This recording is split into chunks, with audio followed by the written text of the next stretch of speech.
mais. Candidato, eu queria começar falando sobre o seu desempenho no debate. Monitoramento da Palver, que é o instituto que, inclusive, o MBL gosta bastante de usar para ver a pesquisa de intenção de voto, mostra que houve 38% de menções favoráveis em relação ao seu nome na internet, mas a Pesata registrou uma queda nas menções positivas e na confiança que o senhor justamente tem enquanto a exposição cresce. Então, eu queria perguntar se existe um risco de a estratégia que fez o senhor viralizar e que deu esse aumento de menções e também de a agressividade que o senhor mesmo admitiu ter sido protagonista no debate, eu vi algumas lives que o senhor fez, ela também ser o que pode dificultar a conquistar a confiança do público que ainda não é seu eleitor? Não, foi exatamente o que eu queria. Inclusive a pesquisa da Palver, ela capta isso, porque, veja só, eu ataquei o Lula e o Flávio Bolsonaro.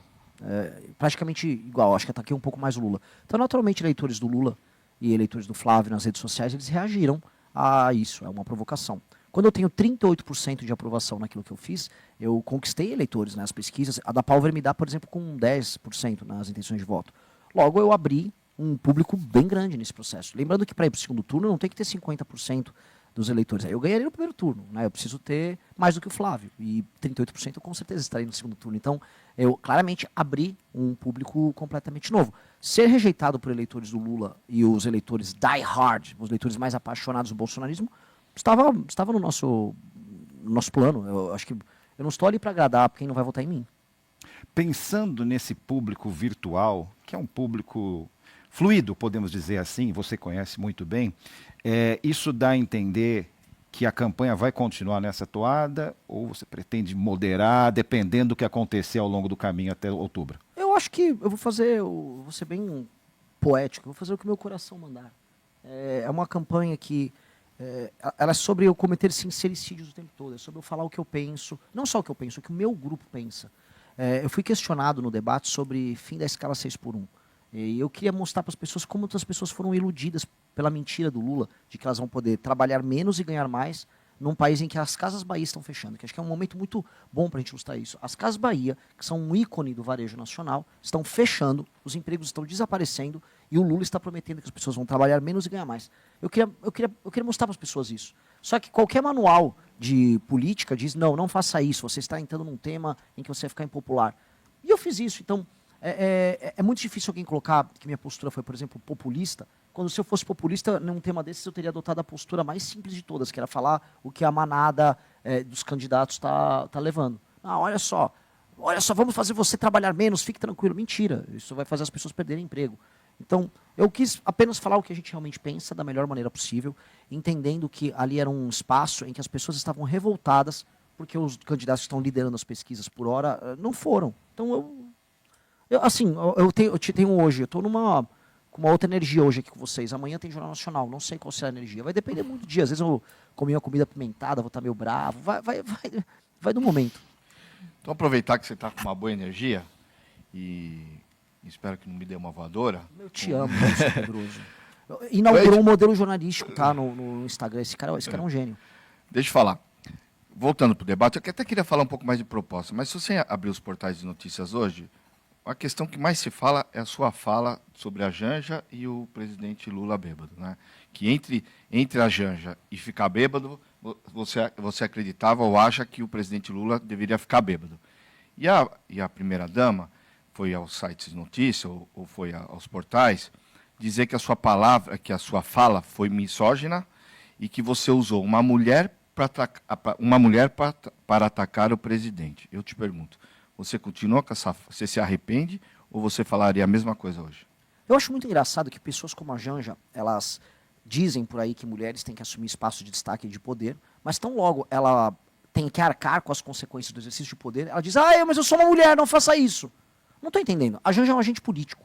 A Janja, ela se comporta como agente político, ela interfere no governo do marido dela sem ter sido eleita para isso. E aí, quando ela vai receber as consequências dos posicionamentos políticos dela, aí ela não gosta. Quer dizer, é bom ser agente político para pegar o nosso dinheiro, sair viajando por aí, ficar comprando bolsa, andando, desfilando por aí como se fosse uma modelo. Aí, quando é alvo de críticas, ela não gosta. Ora, eu disse de maneira muito clara, O Lula, eu falei 2 vezes dela, o Lula estaria melhor acompanhado conosco no debate do que com ela. Lógico que eu estava provocando ele. Eu estou chegando para o marido dela e avisando, olha, eu estou te afrontando porque você não está aqui no debate conosco. Depois, a provocação do Lula bêbado. Ela devia ficar ofendida de ter chamado o marido dela de ladrão e bêbado, primeiro. Aí depois eu falei, olha, o Lula prefere estar bêbado do que estar com você porque, de maneira clara, o Lula prefere. Quem trabalha com política em Brasília sabe muito bem que o Lula, quando não está com a Janja, está bebendo. E a Janja é a pessoa que faz o Lula, inclusive, dar uma maneirada na bebida. Então eu estou provocando, eu estou afrontando o Lula.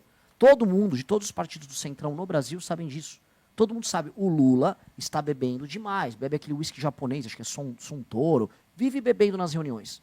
O Lula voltou a beber bastante. E a Janja, nesse sentido, sabe. A Janja, inclusive, reportes que eu tenho, inclusive de Brasília, a Janja reclama disso.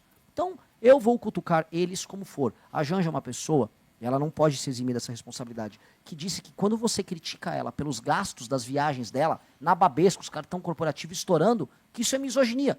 Então, qualquer coisa que eu for usar para criticar ela por ser agente política é misoginia. Isso é uma maluquice. Isso é uma maluquice. Se uma pessoa está no debate público, ela tem que se responsabilizar por suas posições. Isso, porque isso implica o seguinte, eu dizer então que todo mundo tem que concordar que a companhia da Janja é agradável ou é misoginia. Não, eu posso dizer que a tua companhia é agradável ou não, que a tua companhia é agradável ou não, que de todo mundo aqui é agradável ou não. Passa a ser misoginia. Se eu falar que eu não gosto, eu tenho um amigo meu que é o Guto, o candidato, ele é negro. Ah, não gosto de estar com o Guto, pô, racista. O que é isso, gente? Agora, candidato, essa questão de se responsabilizar, então você se responsabiliza pelo que disse sobre o presidente. Não estou aqui defendendo o presidente ou atacando o presidente, mas sobre essa questão etílica, por exemplo, você banca. Total. Total, eu espero que ele vá no próximo debate se defender, falar, não sou bêbado. Candidato, um ponto sobre a estratégia, eu entendo a estratégia do ponto de vista político nessa questão de atacar conforme o news flow, né? Tanto Flávio quanto Lula, que acabam sendo os grandes elementos ali de ataques. Agora, pensando estrategicamente, qual é a posição do candidato Renan do ponto de vista estratégico eleitoral para 2026? Por que eu falo para 2026? Porque o cenário de 2026 ele não permite muito espaço para os ataques a ambos os lados. E vou explicar o porquê. A gente tem um cenário polarizado e aí a figura de ataque acaba alimentando o outro lado. Então, quando ataca Lula, alimenta o bolsonarismo. Quando ataca Flávio, alimenta o lulismo. Você acha que a estratégia seria adotar um ponto focal e atacá-lo, ou atacar de ambos os lados e aí correr o risco de não conseguir alçar o percentual para chegar no segundo turno? Não, muito pelo contrário. Eu tenho que falar de mim e me colocar no centro do debate. Eu estou no centro do debate. Tanto que, acho que foi muito simbólico, naquele momento que estavam os 2 púlpitos vazios, quem estava entre eles era eu. Eu estava no centro entre eles. Quando eu me coloco na crítica dos dois, o centro do debate sou eu. E eu consegui isso. Eu acho que isso é importante.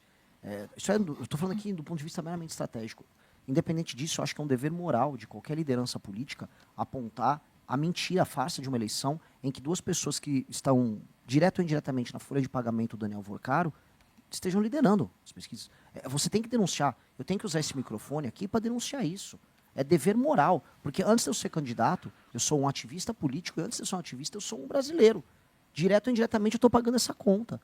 A pessoal que está assistindo, a tarifa que você paga no teu banco, no fundo, tem um percentualzinho ali dela que está indo para pagar o Fundo Garantidor de Crédito, o FGC, que os bancos financiam, e o FGC foi usado na casa das dezenas de bilhões de reais para pagar o rombo do Banco Master, num golpe que esses caras deram. Esses caras usaram esse dinheiro roubado para comprar parlamentar, para comprar político, para fazer orgia em Trancoso, e esses políticos participaram disso. Isso é injusto, então é uma questão de dever moral. Certas coisas a gente não precisa se preocupar com estratégia. E eu vou falar uma coisa que eu aprendi nos últimos anos. Quando você é muito estratégico e fica escolhendo adversários e tal, você perde no final. O Partido Novo escolheu o caminho assim, eu só vou fingir que o bolsonarismo é ótimo enquanto eu falo mal do Lula. O que aconteceu? Perderam completamente a relevância. São uma linha auxiliar. Então, quando você pensa demais e deixa de usar o teu coração, você falha, você fracassa, as pessoas percebem. E eu acho que o nosso destaque nessa eleição, eu não sei como é que eu vou terminar. Espero que eu já passe o Flávio e vá para o segundo turno. E derrote o Lula, que é o meu objetivo nessa eleição. Agora, eu não posso me construir de modo a ser um boneco fingido. Eu fico indignado com a ausência do Flávio, assim como fico indignado com a ausência do Lula. Se você tem vontade de montar um canal de cortes para ajudar a divulgar as ideias do MBL e da missão, eu tenho um treinamento 100% focado mostrando como você pode sair do zero sem saber nada de edição, thumbnail, até você monetizar um canal de cortes e além de estar ajudando no projeto, também ser remunerado por isso. No mês de maio, por exemplo, o canal Inevitável Cortes faturou mais de 30 mil reais apenas de AdSense. O Felino Missionário e o Missão Avança, ambos fizeram mais de 1 milhão de visualizações e faturaram acima dos 14 mil reais. E se isso te interessou de alguma maneira, é só clicar no primeiro link da descrição desse vídeo ou então ler o QR Code que está aparecendo aqui no meio da sua tela agora, onde eu vou te explicar de maneira mais detalhada como você pode começar o seu próprio canal de cortes. Se você gostou do vídeo, não se esqueça de deixar o like e se inscrever no canal. Obrigado e até o próximo vídeo.